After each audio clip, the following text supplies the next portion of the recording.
بسم اللہ السلام علیکم ورحمۃ اللہ وبرکاتہ۔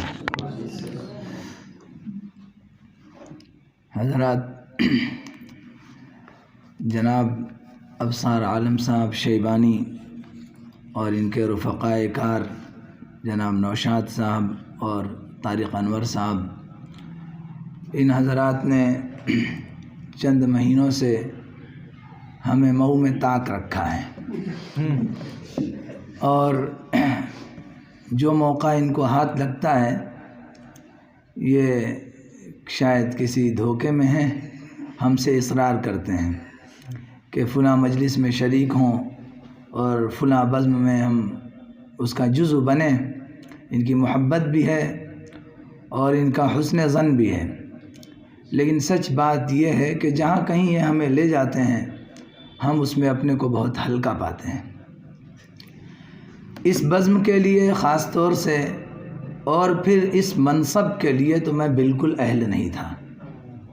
ابھی تک مجھ کو اس کا احساس ہے، میں نے ابتدا میں بھی ان سے یہ بات کہی تھی، لیکن ان کا اصرار اور ان کی محبت اور میرا غائبانے میں ہونا، آپ کے ساتھ غیوب کا رشتہ کہ مجھے نہیں معلوم تھا کیسے چہرے ہوں گے، کون لوگ ہوں گے، ہم نے ان کی بات اور کچھ عجلت پسندی اور مشغولیت، اس لیے ان سے دامن جلد چھڑانے کے لیے ان کی بات پر ہم نے لبیک کر دی، ہاں کہہ دی، اور آج ہمیں معلوم ہوا کہ بے سمجھا ایمان کیسا ہوتا ہے۔ میں تو لے آیا لیکن بڑی غلطی کی، خیر اب پچھتاوے کا ہوت جب چڑیا چگ گئی کھیت۔ خیر تو میں معذرت بھی چاہتا ہوں کہ میں نے گستاخی کی اپنے بڑوں کے سامنے اس منصب پر بیٹھ کر، لیکن بہرحال ذمہ داری ہوتی ہے، مجھے بیٹھنا ہی تھا۔ میں آپ حضرات کا بہت شکر گزار ہوں اور جزاک اللہ خیرہ، لیکن میں خاکساری نہیں کر رہا، میں صداقت کی بات کرنا چاہتا ہوں۔ یہ چیز بھی ہے کہ ٹیگ ایک بہت بڑی چیز ہوتی ہے، ہم کو اللہ تعالیٰ نے اپنے فضل سے ایک ٹیگ دے دیا ہے، جیسے جناب دانش صاحب کو اثری یعنی جامعہ اثریہ سے تعلیم حاصل کرنے کا ٹیگ ملا ہوا ہے، ہم کو ہمارے مقدر سے ندوۃ العلماء سے فراغت کا ٹیگ ملا ہے ندوی، تو شاید ندوی کی نسبت سے پھر ہمارے ہم محلہ ہیں یہ لوگ، اور ہمیں اللہ تعالیٰ نے توفیق دی ہے ایک ادارے میں ندوۃ العلماء کی ایک شاخ رائے بریلی میں ہے، مدرسہ فلاح المسلمین، وہاں کچھ خدمت کرنے کی توفیق دی ہے، تو اس نسبت سے شاید استاد سمجھ کر یہ سمجھتے ہوں کہ بڑے ہوں گے، لیکن حقیقت یہ ہے کہ مرد سخن نگفت باشد عیب و ہنرش نہفت باشد، اگر یہ مجھے خاموش رکھتے تو میری عزت بچی رہتی، لیکن انہوں نے تو میرا کرتا ہی اتار دیا۔ خیر اللہ ان پر اپنی رحمتیں نازل کرے اور آپ حضرات کو جزائے خیر دے۔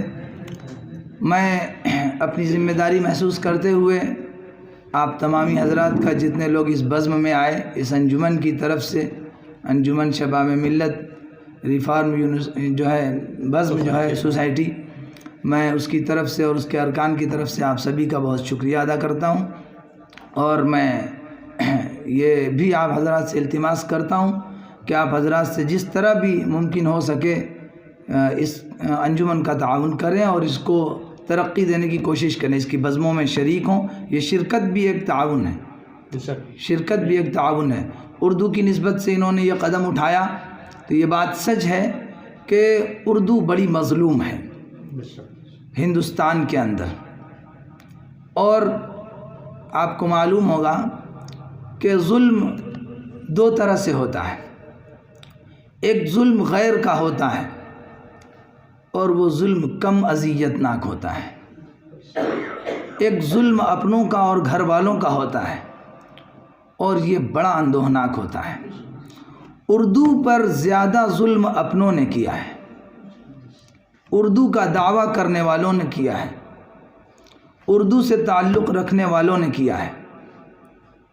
ستم ہم یہ کرتے ہیں اردو پر کہ اردو ہماری مادری زبان ہے، اس کا دعویٰ ہے، لیکن اردو کی ابجد سے ہم واقف نہیں ہوتے، ہمیں نہیں معلوم کہ اردو کی قواعد کیا ہے، ہمیں نہیں معلوم کہ اردو کا برتنا کیا ہے۔ صرف اردو بول لینا اردو نہیں کہلاتی، اردو کے الفاظ کا استعمال اردو نہیں کہلاتا۔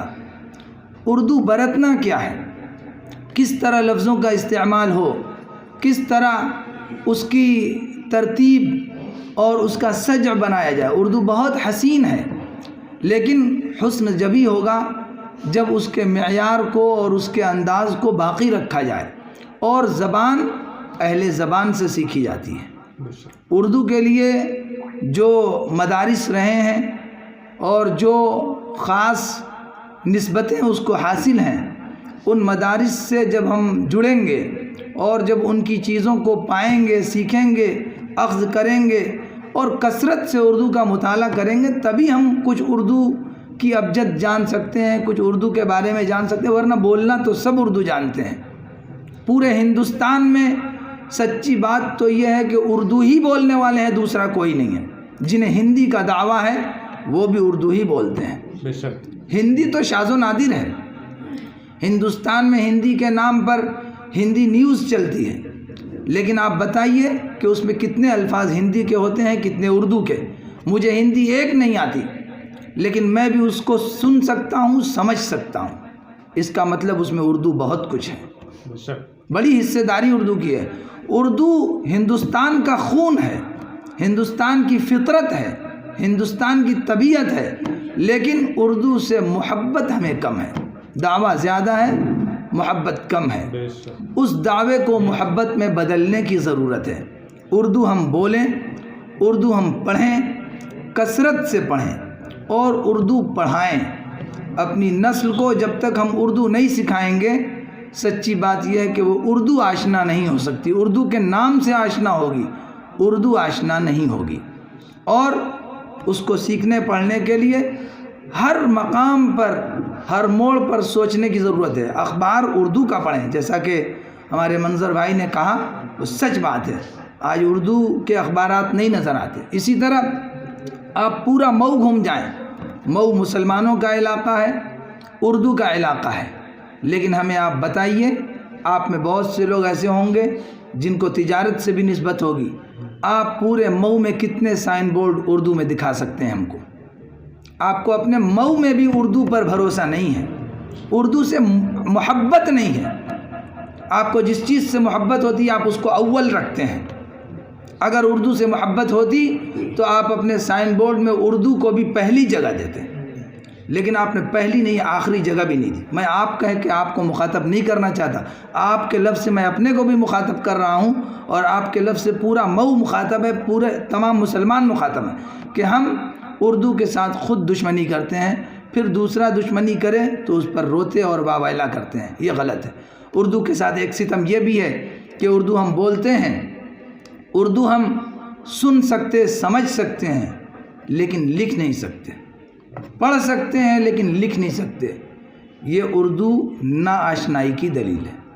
ہم کو اردو لکھنا بھی سیکھنا ہے، اردو پڑھنا بھی سیکھنا ہے، اردو بولنا بھی سیکھنا ہے۔ جو اردو ہم بولتے ہیں سچے معنوں میں یہ صرف اردو نہیں، کیونکہ آپ اردو ادب کی بات کر رہے ہیں، اردو لفظیات کی بات نہیں کر رہے۔